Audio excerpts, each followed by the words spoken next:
My name is Nnamdi. Growing up, it was just my sister Ngozi, my mom, and me. My father left before I was born, and he was nothing more than a ghost in our lives. My mother, Ifeoma, was everything to us. She worked tirelessly, taking on every job she could find to provide for us. Even though we struggled, she made sure we never went without, and she always made us feel loved. When I was accepted into the University of Lagos, it felt like all her sacrifices were finally paying off. Ngozi was already in her second year, and we both knew how proud our mother was of us. Despite our tight finances, she always found a way to make things work, even if it meant cutting back on our own needs.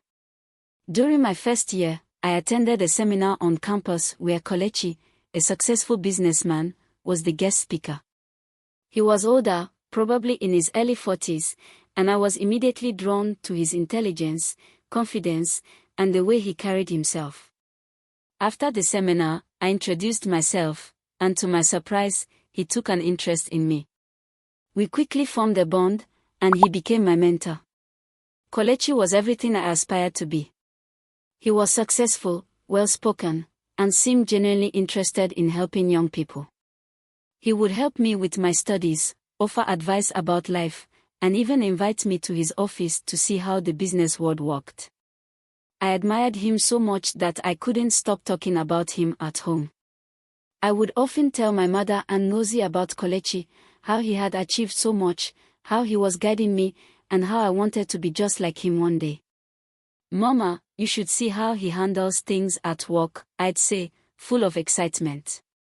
"I want to be as successful as he is, and he believes I can do it." My mother would smile and nod, but there was always a hint of sadness in her eyes when I talked about Kelechi. I figured it was because she wished my father had been there to guide me like Kelechi was doing now. I didn't think much of it at the time. One day, Kelechi suggested we meet outside of campus to discuss some opportunities that could help me in my career. He invited me to his house for dinner, and I was excited about the prospect of seeing where someone so successful lived. When I arrived, his home was even more luxurious than I had imagined. It was a far cry from the modest apartment I shared with my mom and sister. We talked for hours about my ambitions and how I could achieve them. It was one of the most inspiring nights of my life. As we wrapped up, Kelechi offered to drive me home. He had never asked where I lived before, and I hadn't thought much about it. But as we approached my neighborhood, his expression began to change. He grew quiet, and I noticed him glancing around, as if he recognized something. When we reached my apartment building, I got out of the car and thanked him for the ride. Kelechi sat there for a moment, staring at the building, before finally speaking. "Nnamdi, would it be alright if I came in for a minute?" I was surprised by his request, but I didn't see any harm in it, so I agreed. As we climbed the stairs to our flat, I couldn't shake the feeling that something was off. Kelechi seemed tense, almost nervous. I unlocked the door and called out to my mother, who was in the kitchen. "Mama, I'm home, and I brought a guest." My mother stepped out of the kitchen, wiping her hands on a towel. The moment she saw Kelechi, the towel dropped from her hands, and her face went pale. Kelechi, too, looked like he had seen a ghost. For a moment, the three of us stood there in stunned silence. Then, Kelechi spoke, his voice barely above a whisper. "Ifeoma." My mother didn't answer. Her eyes were filled with shock and something else, anger, maybe, or hurt. I couldn't tell. Kelechi turned to me, his face full of emotion. "Nnamdi, I'm your father." The words hit me like a ton of bricks. My father. The man who had abandoned us all those years ago. The man I had admired, looked up to, and wanted to be like. I looked at my mother, hoping she would deny it, but she just stood there, tears streaming down her face. How could this be?" I stammered, my mind racing. All this time. Kelechi looked at my mother, then back at me. I didn't know. I swear, I didn't know it was you. When I left, I made the biggest mistake of my life. I've regretted it every day since, but I never imagined I would find you like this. My mother finally spoke, her voice cold and hard. You left us, Kelechi. You left me to raise our children alone. And now you come back, thinking you can just pick up where you left off. You said your biggest mistake, but you never looked for us. If we haven't met this way, will you have ever looked for us? Kelechi looked down, ashamed. I know I can't make up for what I did, but I want to try. I want to be part of your lives, Nnamdi, Ngozi. Please, give me a chance. I was angry, confused, and hurt all at once. The man I had admired so much, the one I wanted to emulate, was the same man who had abandoned us. It was too much to process. My mother, however, wasn't having any of it. You can't just waltz back into their lives because it's convenient for you, she said, her voice trembling with emotion. You lost that right when you left us.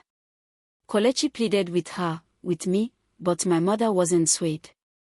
She told him to leave and never come back, that we didn't need him. And in that moment, I wanted to agree with her. But there was a part of me, a small, desperate part, that wanted to believe that maybe, just maybe, he could make things right. After that night, Kelechi kept trying to reach out. He would send gifts, offer to pay for our education, even invite us to travel with him. At first, I was tempted. The allure of wealth and the life he could offer was hard to resist. But my mother's anger and disappointment weighed heavily on me. Ngozi, too, was torn. She had grown up without a father and had learned to rely on herself and our mother. But now that he was back, offering us a life we had never known, she didn't know what to do. One evening, after another argument with our mother about Kelechi, Ngozi and I decided to meet with him. We thought we could hear him out, see what he had to say. Maybe there was a way to have a relationship with him without hurting our mother. But when we met with him, something unexpected happened. As he spoke about all the things he wanted to do for us, all the opportunities he could provide, I saw a different side of him. It wasn't just about making amends, it was about control. He wanted to use his wealth to pull us closer, to make us dependent on him. I realized then that my mother had been right all along.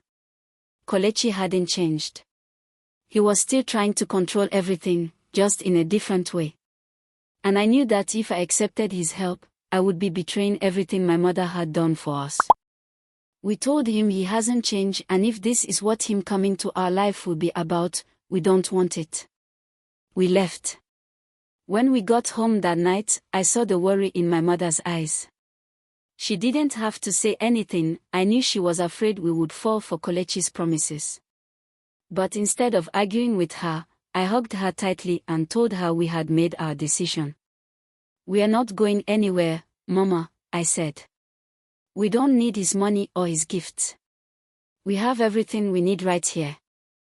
My mother's eyes filled with tears, and she hugged us both, her relief palpable. We had finally made the right choice. The next week, Kelechi came to our flat again, but this time he didn't bring gifts or promises. He came to apologize. He admitted that he had been wrong, that he had tried to use his wealth to make up for the years he had lost. But he also said he realized that what we needed wasn't money or opportunities, it was a father. He asked for my mother's forgiveness, and for the first time, I saw her soften. She didn't forgive him right away, but she agreed to let him be part of our lives, on our terms.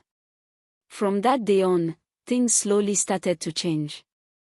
Kelechi became part of our lives, not as the man who abandoned us, but as someone who was trying to make up for lost time.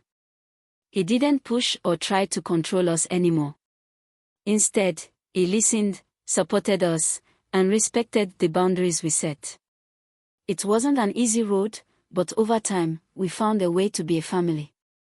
Kelechi and my mother even became friends, and he respected her enough to seek her consent before doing anything for us. In the end, we all found a way to heal. We became something that was both old and new, a family that had been broken but was slowly being pieced back together. And through it all, we learned that forgiveness isn't about forgetting the past, but about choosing to move forward despite it. Kindly like, comment and subscribe.